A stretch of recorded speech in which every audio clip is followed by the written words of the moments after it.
Hello, I'm Dr. Kyle Hallis and this is my oral presentation serving as an adjunct to the poster presentation for my independent study module.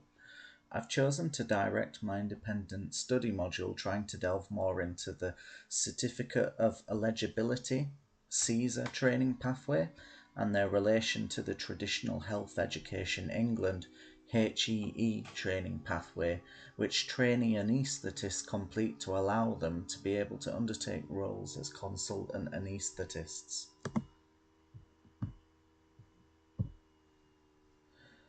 So the intended learning outcomes that I've generated relate to this PowerPoint presentation and oral presentation. And these include the first being that I will compare and contrast findings within literature which propose explanations as to why trainees choose to undertake a CESR training pathway as opposed to the conventional HEE training pathway as a means of obtaining their CCT or CESR, which allows them to undertake roles as consultants in their respective hospitals. Secondly, I will evaluate if any differences in the structure of the training programs have a clear impact on learning and explain this through their relation to learning theories in education. And finally, I will create an original educational poster which will portray to the reader my research into the above intended learning outcomes. So, firstly, it is important to provide some background information in relation to both the HEE and CESR pathways and what they involve, as well as some of the key similarities and differences. It is important to note that as a trainee anaesthetist myself, I will be talking about both training pathways specifically related to anaesthetics.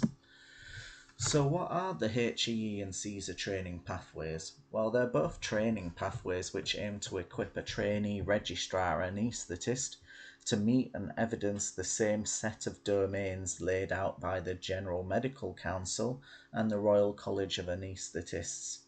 Therefore, at the end of their training programs, each trainee should be able to gain their CCT if they're a HEE trainee, or their CESR if they are a CESR trainee, both of which will enable them to be listed on the speciality register, as well as being able to undertake a post as a consultant anaesthetists. So, some of the differences. So there are a number of differences between the training programs. One of the key differences is that recruitment to HEE training posts is usually done via a national recruitment scheme, whereas recruitment to a CESR training program is usually done locally in conjunction with a trust who is willing to provide the trainee with the experiences they need to develop a portfolio which they can then submit for review by the RCOA for consideration of accreditation with a CESR. Therefore, whilst CESR trainees gain a CCT or a CESR respectively, in the UK they are considered equivalent. So, as both trainees have met the same set of domains that are required to be eligible for a consultant post. However, a key difference is that if a trainee was to gain a CESR and work outside the UK, not all trainees and countries accept the CESR. For example, Australia is an example of a country that wouldn't accept a CESR, and therefore the trainee wouldn't be suitable or eligible in that case to be a consultant in Australia. So moving on from this, a little bit of something to look at is a diagram that I've created. So we can see in here that in the red box highlighted, this is usually where trainees apply for a position as either a CESR or a HEE speciality registrar.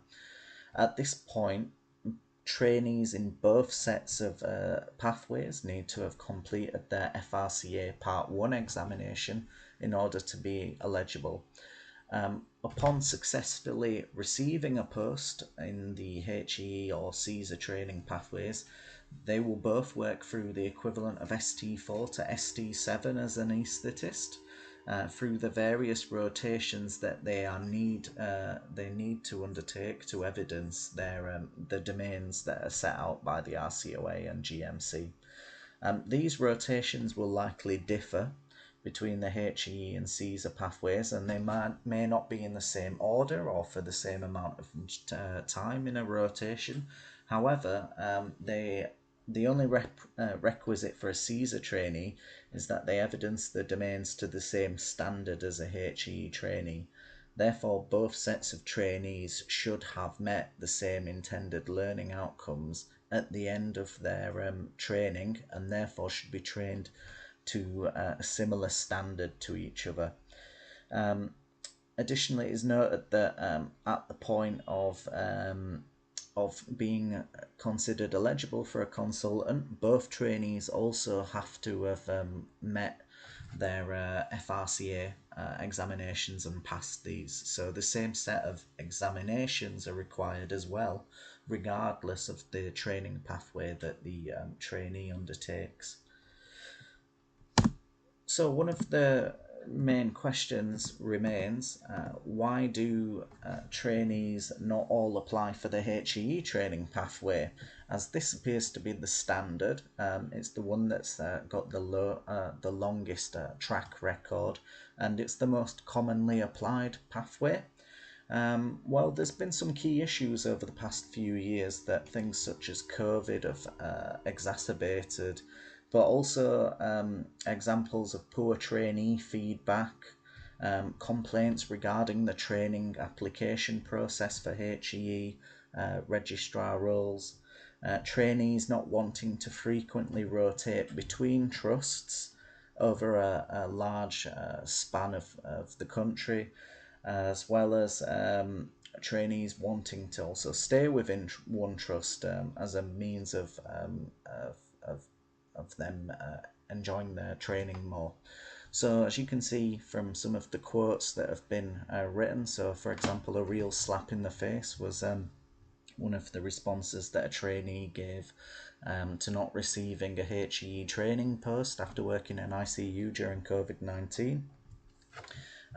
Other examples are, for example, that they have a lack of autonomy in placement that they undertake, as well as things such as actually really loving the job but finding it difficult to constantly rotate between trusts and hospitals, and not really having a say in the training that they need to become a consultant and match the deficits that they've identified in their training.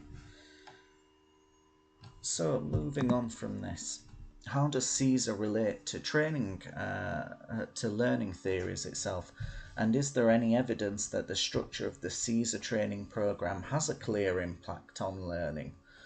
So we can look at a particular method of learning theory which was developed by Love and Wenger, and this is the communities of practice learning theory. In summary, the communities of practice learning theory involves the idea of being part of a group of people who have a shared passion for something, such as anaesthetics, and that this group will share concerns, ideas, develop innovation and determine solutions as they interact with each other within this community.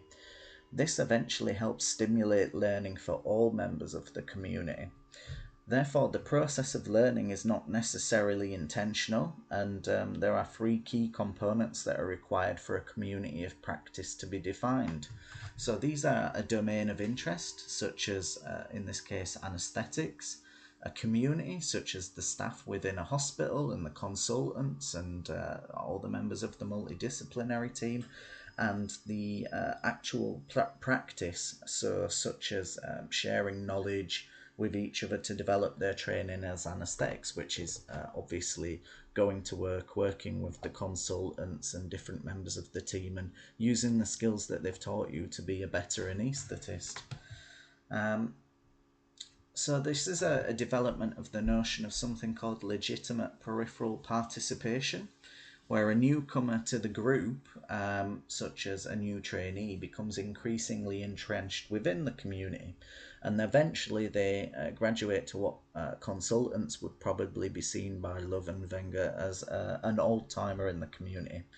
And communities develop their practice through a variety of methods, and these are seen in the boxes such as identity, meaning, community, and practice. Essentially, learning's not done just through experiences. It's done through belonging in the community, through working with the community, through experiencing different things such as looking after different cases and patients, and through becoming a member of the community through interacting with the team socially. So how does this relate to CESR? Well, compared to HEE training programs, trainees may be better known by consultants and better embedded within the community of the department. For example, as they are hired locally, it would be assumed that the team know the trainee better, as they don't frequently rotate between trusts. They have similar clinical supervisors and educational supervisors that all know each other as they work within the same trust.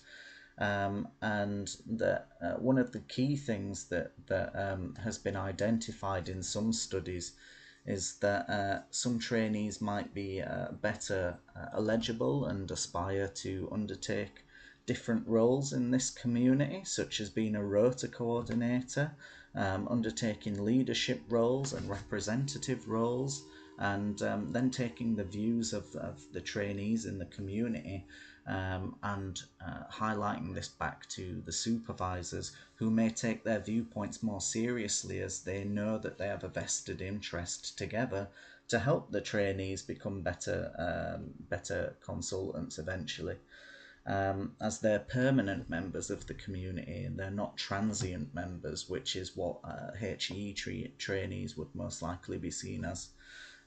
For example, another thing that may be a benefit of being a CESR trainee is that experiences can be tailored to trainees' weaknesses, as having a better relationship and a more developed relationship over a period of time with consultants may mean that they're more acutely aware of their needs that they have to develop as a trainee. For example, if a trainee has been identified by a supervisor over a period of time as not having done a lot of TAVI cases or TAVI lists, the supervisor might try and be able to amend their case lists and such, so that they can meet their training requirements, whereas this is something that wouldn't be as easily done when you're a HE trainee and frequently rotating between departments that don't know your breadth of experience. Furthermore, working with a group of people over a prolonged period of time has been shown to develop better bonds, and therefore this may mean that trainees are given more leeway to undertake challenging cases or more supervision when that's needed, and therefore this can all help develop the trainees' independence and stimulate their learning, as they're able to practice by doing and through experiences to a better degree than a HE trainee. And furthermore, obviously, having a strong bond with the members of your community, such as the consultants, can help stimulate your professional development, as you're more likely to develop soft skills required as a consultant through increasingly being involved in things such as M&M meetings and difficult family conversations, etc. So, moving on from this, I'd like to thank you for listening to my oral presentation. If you have any questions about this, please email kyle.hallis@nhs.net. And finally, once you've finished listening to this video podcast, please exit the video and return back to the poster for further information regarding the topics discussed in this presentation. I'd just also like to add that these are the references for both the PowerPoint presentation, but also the poster presentation as well. So thank you for your time listening.